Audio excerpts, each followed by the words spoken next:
Hello and welcome to Dialogue. I'm Yang Rui in Beijing. Following the South China Sea disputes, a wave of patriotism has sparked heated discussions in China. American brands such as KFC and Apple have become the targets of patriotic protesters, while individual actors and actresses have been criticized by some members of the public for their unpatriotic behavior. How should we view the boycotting protests in this age of globalization? What are the differences between nationalism and patriotism? What are the potential risks of radical patriotism? And how does the younger generation in China view patriotism? To discuss these and other questions, I'm happy to be joined in the studio by Li Xi from the Beijing Foreign Studies University and Professor Zhang Xudong with the Department of Comparative Literature of New York University. Before we start the interview, let's take a look at this background report.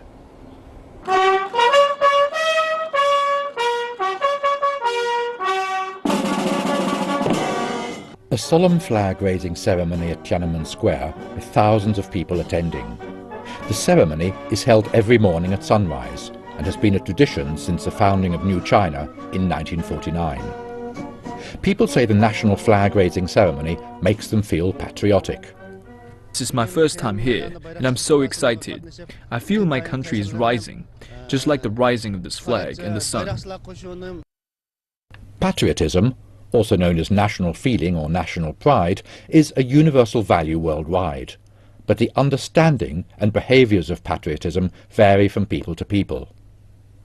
With the recent tensions over the South China Sea, several Chinese cities have witnessed protests against KFC restaurants and other American-owned products and brands. These protests are strongly discouraged by the Chinese government. The People's Daily told the protesters that their behaviours were irrational and disruptive. Chinese people used to make similar protests against foreign imports at the beginning of the 20th century, when the country was invaded by Western powers. But since more than 100 years have passed, most of the public have realised the boycotting protests are not practicable in this age of globalization.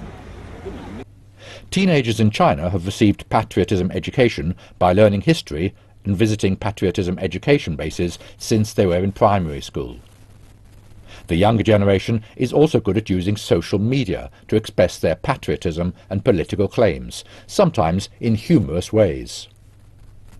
In the United States, patriotism, together with liberty, democracy and human rights, is praised highly as the ideal of the country and is accepted as part of the national consciousness. But US media have reported that patriotism in America has been on the decline in recent years. This decline, though, seems to have more to do with reactions to the symbols of American democracy than to its values. Welcome back. What were your immediate feelings when you heard and saw news about the so-called patriotic protests against overseas products in streets like Beijing, Shanghai and other major cities? 11 of them were subject to such protests, which erupted after the ruling from The Hague was released, and that of course made so many Chinese feel a little bit uneasy. What do you think? Well, I was surprised, but at the same time I expected this to be passing and accidental. I wouldn't even try to make a big deal out of it. I thought it was just quite accidental. Although nationalism and patriotism are very, very important, deep-seated issues, but I think these incidents are not to be taken too seriously or to be used as an indicator of some kind of a long-term trend or something.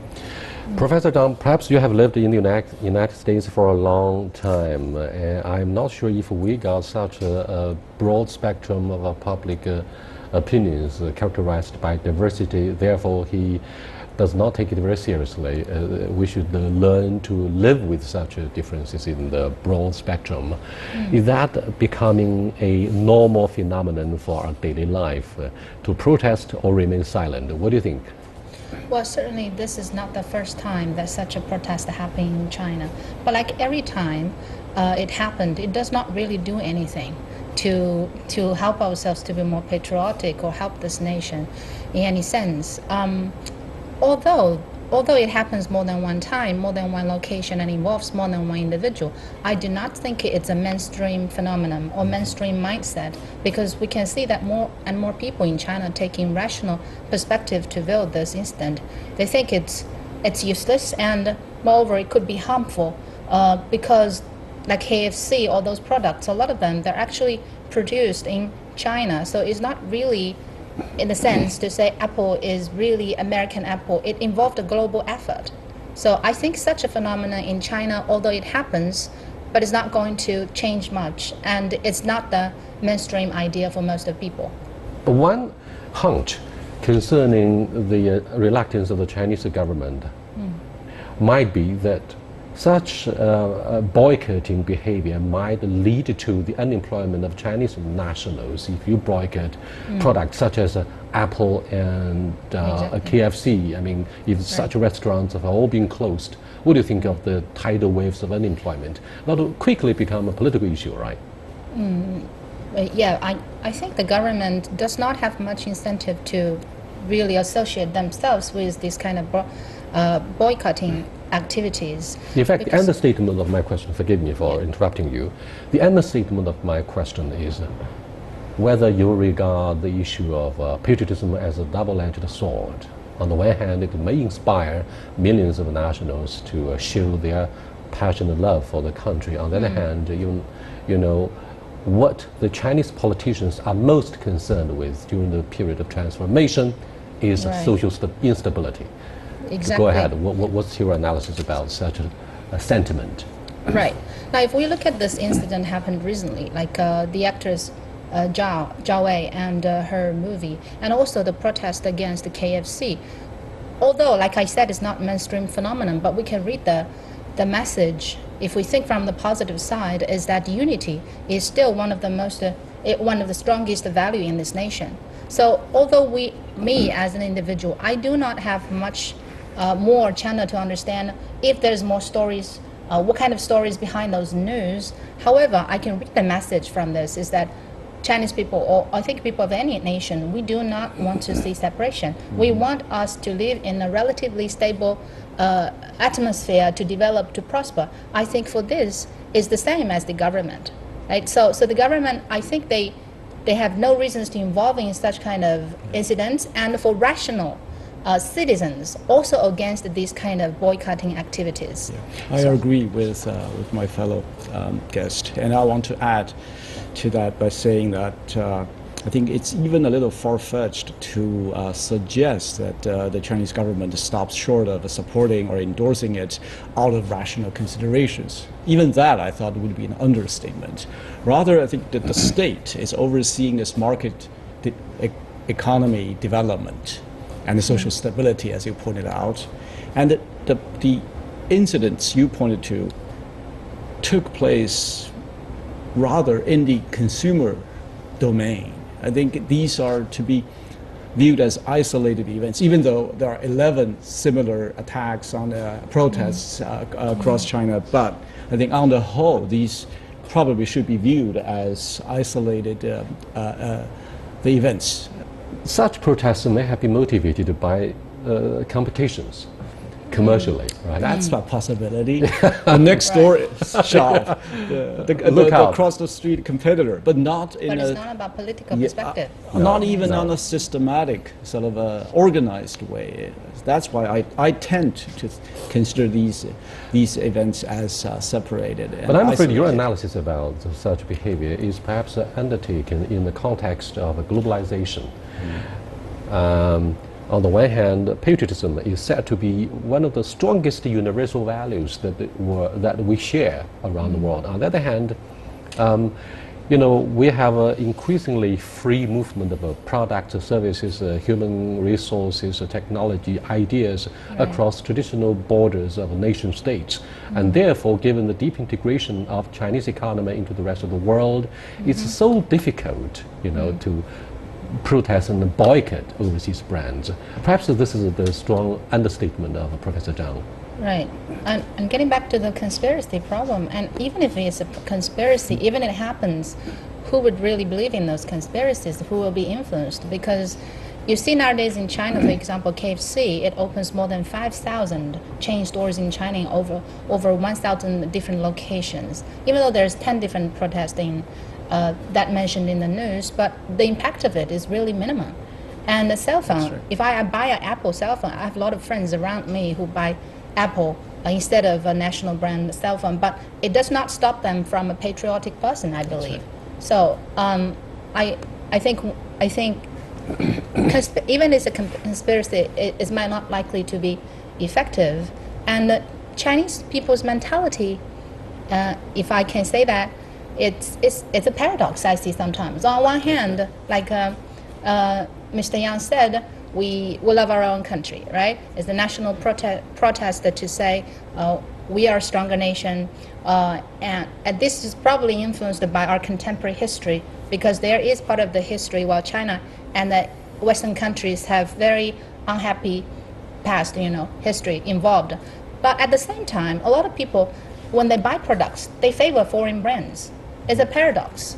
On one hand, people become nationalism, protest our own country, think we should establish on our own, free from invasion or any influence of the Western countries. On the other hand, when we get down to the reality, to products that influence our quality of life, we would favor foreign brands instead of our made in China products. You are suggesting that it's a choice of consumers, not a choice of consumers of different national identity. Right. You are watching Dialogue with Professor Zhang Xudong with NYU and Dr. Li Xi with the Beijing Foreign Studies University. We are looking at the issue of patriotism and nationalism. When we come back, we'll take a further look at whether there are any differences between such two issues and the concepts. Please stay with us. We'll be right back.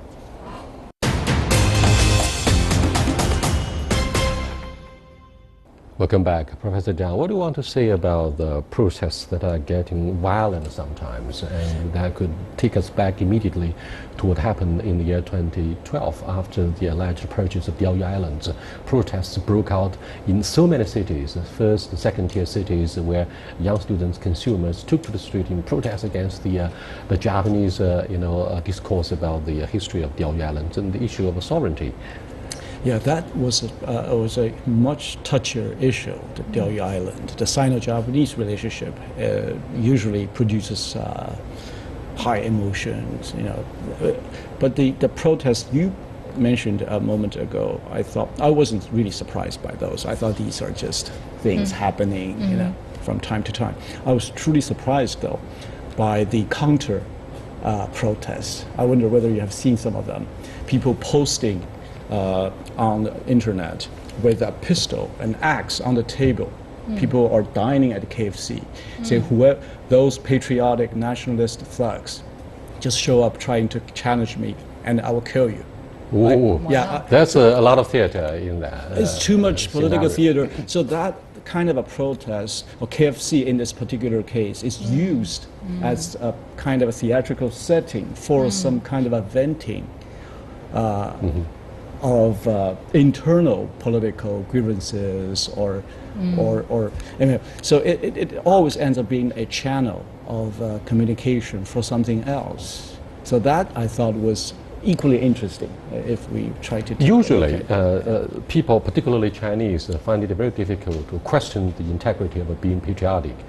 Let me go back, therefore, in this context to the United States, where young students are taught to salute the national flag, to repeat vows and express their deep love for the country.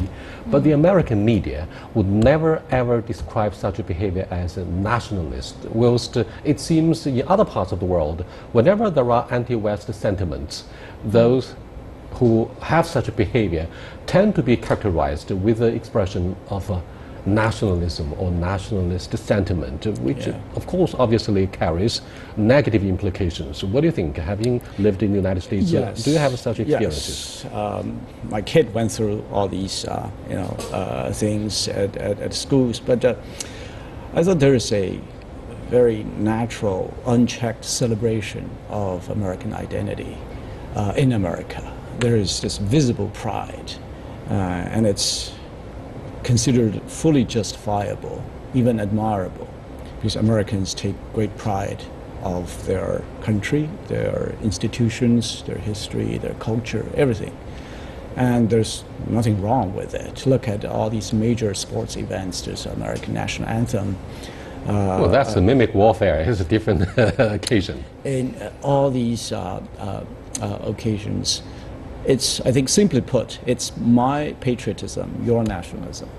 If the same patriotic feelings, the love of the country, if it's expressed in a foreign setting, it's usually regarded as nationalism. Come on, that gives rise to double standards, I'm afraid. It's always paradoxical double standards. It's double standards all the way. There's no other way to look at it. But then it's difficult to take patriotism as universal value any longer if you use double standards. So it's actually, becoming there are, very controversial. sorry, we sort of to pile on this. I think patriotism and nationalism are two separate things. Patriotism, I think, refers to something rather natural. It's just a love of the country because you grew up here, it's your livelihood, you respect the customs, morals, and so on and so forth. Whereas nationalism is a historical phenomenon. It has to do with modernization, it has to do with universal education, print media. Does it have anything to do with the ideology of Adolf Hitler, Nazi Germany, the Third Reich? Because its official ideology was the National Socialism. So in the understatement of some of the scholastic works, American professors would be very, very cautious as to the use of nationalism in describing the behavior of patriotism in the United States. If I may add, Yes. I think that's the kind of extreme nationalism that people are aware of and trying to avoid.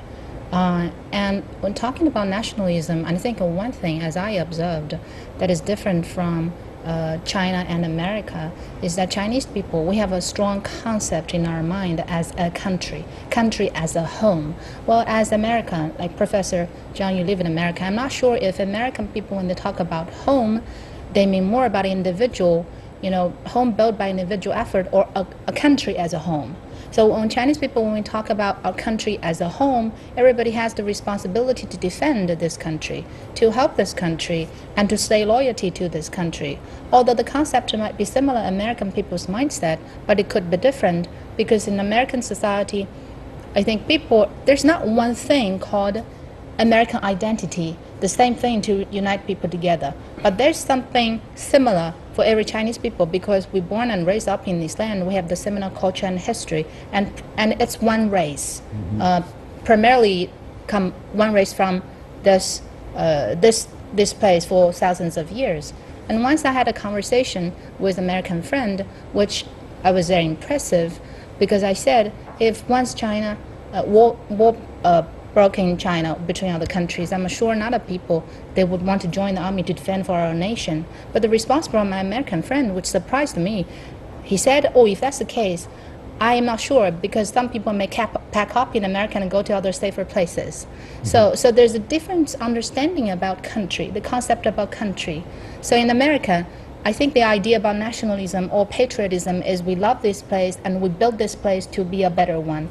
We try our best to make this into a more democratic country, free country, happy country for people to live. But in China, it's like whatever our country is like, we would not abandon this country. Chinese nationals, of course, share the Chinese dream for China to become more prosperous and happier for the ordinary folks. However, raging debates took place particularly on the vibrant social media, if not only on some of the pages of Global Times, a newspaper that not only enjoys a very big circulation in China, but also known for controversial points of view on particularly the issue of nationalism. Because most of the debates actually went back to the beginning of last century when we had the Boxers' Rebellion against overseas invasion, particularly European allies who invaded and looted Beijing.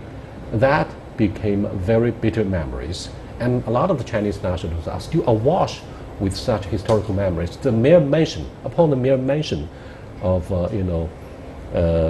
patriotism or nationalism. So, what do you think of this part of the traumatic experience that caused a lot of internal bleeding? Yeah.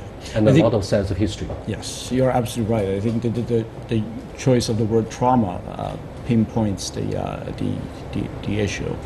to some extent, Chinese nationalism, at least historically, has been this thing born out of historical grievances, and that I think causes alarm in Western societies because grievances-based nationalism, historically again, tends to lead to a sense of revenge or getting even with someone over with your own past. But I think over the past century and at the beginning decade and a half of the new century, Chinese society has become a radically different one. So right. I think it's a mixed sort of a historical construction now. I don't think there are too many people, especially among the younger generation, are still obsessed with this kind of trauma or grievance. Rather, they are more forward-looking. They are contemporaries of people in different parts of the world, and that's why based on this new consumer culture and consumer mentality, I tend to dismiss those protests as isolated incidents, rather trying to read too much out of it. I think there are different understanding of patriotism or nationalism between wartime and peacetime. When the May 5 movement happened in the early of last century, we could see that China is really in a very dangerous situation. It's invaded, we lose the war, and they were dispute of colonization between Western countries, Japan, and other countries. At that time is a moment for a nation to survive. Yes. So now we're in the peacetime. In the peacetime, when we talk about nationalism or patriotism, especially patriotism, because we talk in a good sense, we do not have to antagonize the Western countries as our enemy. Excuse me, your argument might be seriously challenged by a lot of others who say, look at the not very friendly, to put it politely, of the United States in the South China Sea. Look at the military presence of 2 aircraft carrier near the Philippine waters and of course near the contested waters of some of the islands and reefs in the South China Sea. And therefore, our relationship with the United States, for example, is largely defined by the alleged hostile attitude and the deep-rooted mistrust between these 2 biggest economies. Therefore, even if we live in peace times, there's still such a shadow of Cold War. I understand that, and I think, right, I think it's common sense for everybody that any act, any behavior, if it is plotted and designed to provoke dispute politically, and it is aimed to separate a nation, of course, there is enough reason to protest it. I think for any nation, any people, we have the same understanding. But even if that happened, right, even if that happened, by protesting KFC and other international brands in our own country does not really help to solve the problem, and it may give the excuse to foreign medias and people who do not understand what happens in this nation, put a label to say, look, Chinese people are so easy to be irritated. They're so irrational. Look at them protesting them. Come on, give me a break. I'd like to look beyond the borders of China. Yeah. Well, for example, the Brexit. Yes, go ahead. The South China Sea situation, I don't think it's the simple repetition of the sort of gunboat diplomacy, so to speak, the imperialist powers, the Western powers, sort of bullying China. It may, on the surface, appears to be something like that, but now the world order, the world system is so different. I think it's rather about something like America being the single superpower, trying to be the rule setter and the number one. TPP or the one who makes the rules. Whereas China, being the rising power, of course, is feared to be playing the role of violently changing the rules or changing the game. That's the sort of the conflict we are witnessing in the South China Sea. It's a far cry from the old sort of the colonial era gunboat diplomacy, where as you put it, an entire nation, a civilization faces existential extinction. I mean, that, of course, bred a kind of a deep-seated nationalist sentiment. The issue of nationalist sentiment not only appeals to the mind and the heart of the Chinese nationalists, but also takes root in, for example, the Persian state of Iran and also the United Kingdom, which is one of the major powers of the European Union. Now it is decided to leave the European Union. So the referendum itself somehow reflects the nationalist sentiment or the importance of territorial sovereignty. After all, British sterling refuses to be integrated into the single currency of the European Union. It refuses to be a part of the Eurozone. And that gives rise to deep thought as to the level of economic development that may not necessarily decide the degree of your nationalism or being patriotic or not. What do you think of our perception of the United Kingdom? To take on this? United Kingdom, I mean, that's of course one of the front page stories of this year, 2016. Right. UK as a nation, I think people in UK have very strong national pride as well, like other nations. Well, we can see its own tradition, and it has a lot of, let's say, culture symbols that has still maintained nowadays. They call themselves Britain. And it's interesting that within this nation, they have different, like British people and Scotland people, they have different heritage and cultural identity to call themselves a nation.